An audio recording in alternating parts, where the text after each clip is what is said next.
அம்மா மக்கள் முன்னேற்றக் கழகத்தின் சார்பில் தேர்தல் ஆணையத்தில் ஒரு முறையீடு செய்யப்பட்டிருக்கிறது. தங்களுக்கு பொது சின்னத்தை ஒதுக்க வேண்டும் என்று இந்திய தலைமை தேர்தல் ஆணையத்திடம் அம்மா மக்கள் முன்னேற்றக் கழகத்தின் சார்பில் மனு கொடுக்கப்பட்டிருக்கிறது. உச்சநீதிமன்ற அறிவித்தலின்படி தேர்தல் ஆணையத்தை அணுகினார் டிடிவி தினகரன். இது குறித்தான முழு விவரங்களை வழங்குவதற்காக எமது செய்தியாளர் கோபிநாத் இணைப்பில் இருக்கிறார். கோபிநாத், முழு விவரங்களை பதிவு பண்ணலாம்.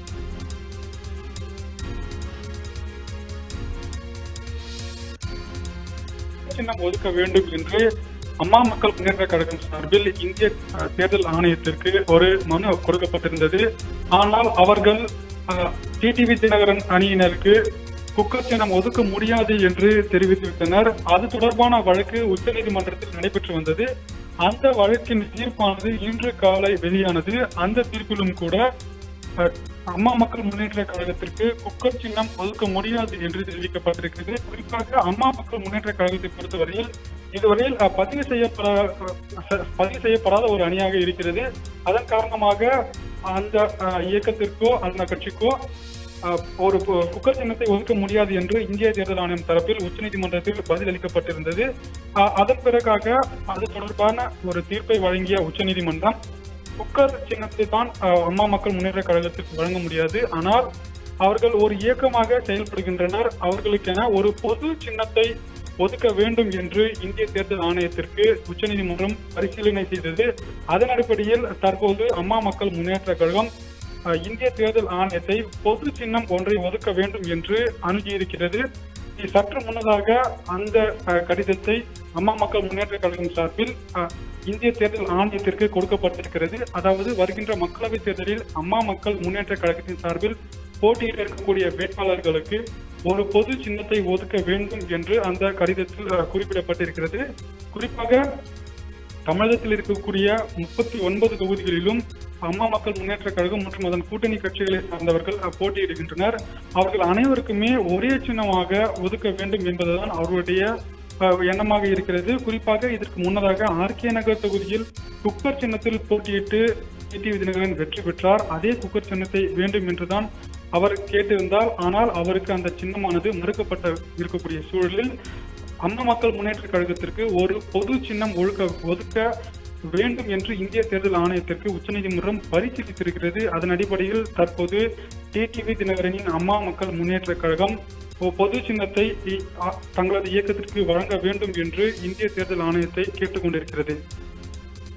கோபிநாதன், அமமுக சார்பில் தற்போது தேர்தல் ஆணையத்தில் மனு கொடுக்கப்பட்ட நிலையில் இதற்கான பதில் எப்போது தேர்தல் ஆணையத்திடமிருந்து வருவதற்கான வாய்ப்பு இருக்கிறது? இது குறித்தான தகவல் இருந்தால் பகிர்ந்து கொள்ளலாம்.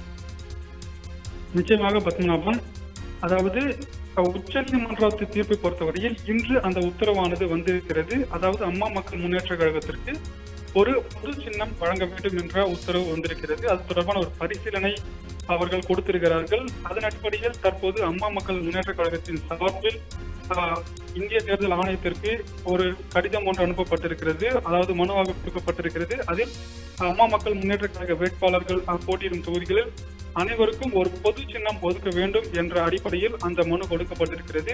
இந்த மனுவானது உடனடியாக பரிசீலனைக்கு எடுத்துக்கொள்ளப்படும் என்று எதிர்பார்க்கப்படுகிறது.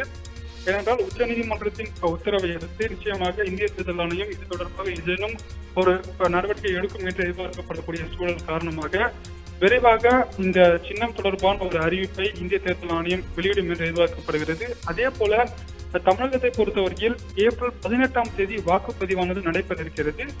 இன்றைய தினம், அதாவது கடந்த 19ஆம் தேதி தொடங்கிய வேட்புமனு தாக்கல் இன்றுடன் நிறைவடைகிறது. நாளை இந்த வேட்புமனுக்கள் மீதான பரிசீலனையானது தொடங்க இருக்கிறது.